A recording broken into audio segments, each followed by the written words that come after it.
In his book, O.J. Simpson says that he would have taken a bullet or stood in front of a train for Nicole.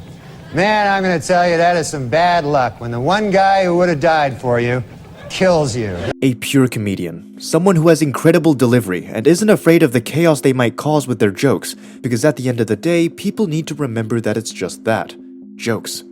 Norm Macdonald was an example of a pure comedian. He was hilarious, loved by many and respected by all. A man who was tough to hate regardless of the brutal jokes he made. This is the story of Norm Macdonald and his tragic death. Norm Macdonald was born on the 17th of November 1959 in Quebec City, in Canada. He was raised in a middle-class family with two brothers, Leslie and Neil, and his parents, Fern and Percy Macdonald. Norm's upbringing in a small Canadian city shaped much of his early worldview.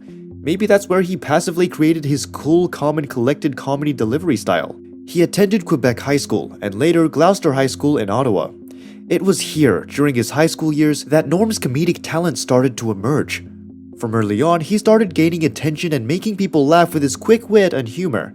Despite his penchant for humor, he didn't really pursue comedy as a career. Instead, after high school, Norm attended Algonquin College in Ottawa, where he studied journalism, but he eventually dropped out as his heart wasn't truly in it. As is the case with many old-school comedians, they didn't really think that being hilarious and unique could be a career. Before fully committing to a career in comedy, Macdonald held various odd jobs, including farm laborer, painter, and bartender. However, after some time, he finally let his natural inclination toward comedy lead him to the stand-up circuit. Norm Macdonald's formal start in comedy began in the mid-1980s. He moved to Toronto, a hub for Canadian comedy at the time, and started performing stand-up at local clubs. It was here where people who didn't know him got to see his truly unique style. Characterized by his deadpan delivery, controversial jokes, and sardonic wit, in no time, he set himself apart from the other comedians. This week on Larry King Live, Marlon Brando made the shocking statement that Hollywood is, quote, run by Jews. In response, outraged Jewish organizations made it snow in New York in April. His big chance came in 1987. Needless to say, he made sure to use it, as he managed to gain wider recognition after appearing at the Just for Laughs Comedy Festival in Montreal. This prestigious festival was a launching pad for many comedians, and Norm's performance caught the attention of several respectable and successful people from the comedy industry. His success at the festival led to more opportunities, including television appearances. By the early 1990s, Macdonald had moved to Los Angeles to further his career. He began writing for television, landing a job as a writer for the popular sitcom Roseanne in 1992. His writing work on Roseanne and The Dennis Miller Show attracted the attention of a fellow Canadian comedian, Lorne Michaels, the man who created and produced the Saturday Night Live show. He saw Norm's talent for writing sharp and clever humor, and decided to bring him into SNL. Norm Macdonald's big break came in 1993, as he took up the offer and joined the cast of SNL. He initially started as a writer, but soon became a featured player on the show. In 1994, he took over the role of anchor for the Weekend Update segment, a position previously held by notable comedians such as Chevy Chase and Dennis Miller. Norm did such a great job that for many, he became the one true anchor for the show. His mostly serious reactions after a joke and some truly ridiculous takes and segments made him stand out. Like his relentless pursuit of O.J. Simpson, the presidents, or anything else that seemed somewhat controversial. He truly set the tone for almost every other anchor that would later come in his place on SNL. It was revealed today that O.J. Simpson told police that Nicole Brown Simpson used to beat him up. He also claimed that she and Ron Goldman killed him.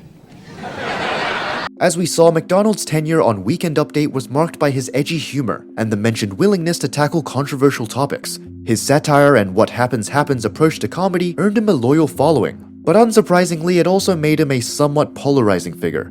Despite, or maybe even perhaps because of his unflinching and fearless style, he was let go from SNL in 1998, but it was reportedly due to conflicts with NBC executive Don Ohlmeyer. After leaving SNL, Macdonald continued to work in television and film.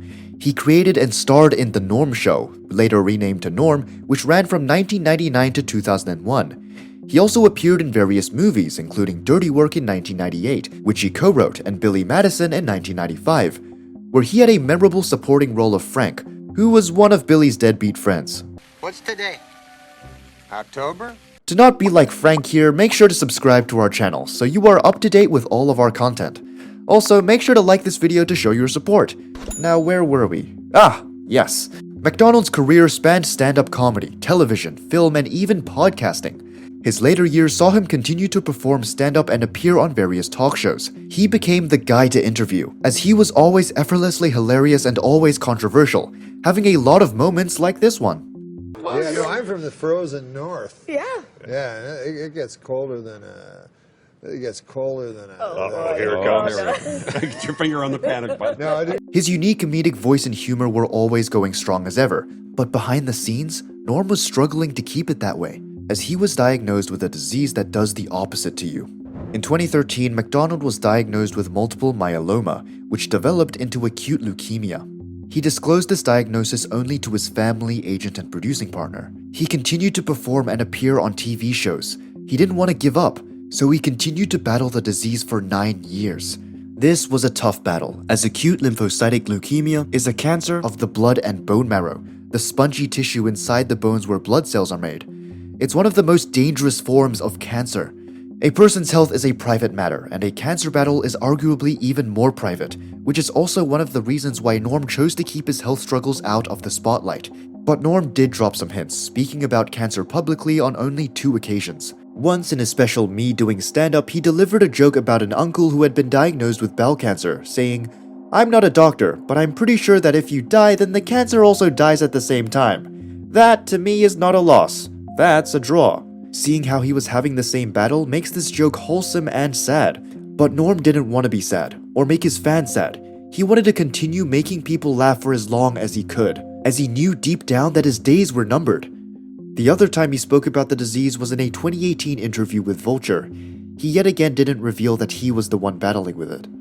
Meanwhile, he was receiving several stem cell transplants, using aliases to avoid attention. In July 2021, Macdonald entered the City of Hope National Medical Center in Duarte, California for a round of chemotherapy, where he developed an infection. But even that didn't stop him. While in the hospital, he recorded a voiceover role for the television series The Orville.